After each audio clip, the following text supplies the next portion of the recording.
Hi, recording the next video in Bali, Indonesia on vacation, and gonna try and do a quick recording of the next section of Esoteric Psychology by Alice Bailey and see if the Wi-Fi will upload it while we're here. Otherwise, I'll have to wait just a little bit longer until we're home and put it up then. Hope that you're doing well, and I'll be putting up a couple of Bali vlogs of how it's been so far. I've been here for maybe 5 or 6 days.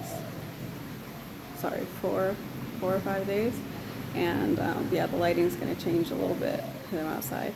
This is outside of the villa right now in the background, so hopefully the audio's okay. And yeah, let's read a little bit.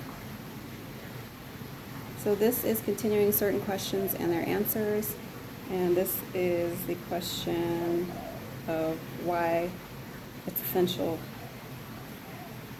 to learn the rays. But this last section is going to finish off this part before we go into question 5. And I'm actually seeing now that I have very limited camera storage space, so I'm gonna probably end this one short, and well, let's see where we get. We have only a few minutes.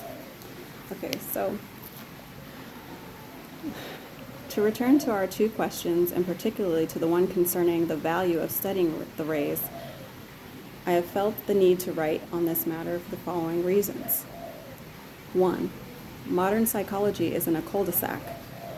The many psychologies have made their contribution to the whole subject, and all of them have value, for all have embodied an aspect of truth.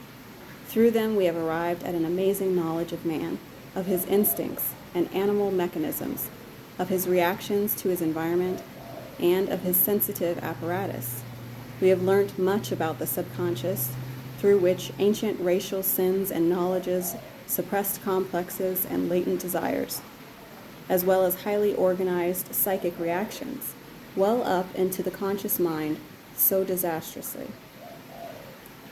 So again, that's saying that, like the Freudian and psychology, would say we know plenty about that kind of psychology, about the things that are latent desires and ancient racial sins and things that have made our culture react in certain ways psychologically, and saying that we know a lot about that through modern or traditional psychology. We know much in the man as a whole functioning unity of the interactions, and of the interactions existing between the nervous system, the glandular system, the muscles, and their expression in forms of quality, character, personality, and the environment. There's cars and stuff, so hopefully you can hear me. We have learnt much therefore about that composite being called man, and man as a psychic entity is an established fact in nature, as is man, the animal. But man, the soul, remains still a speculation, a hope, a belief.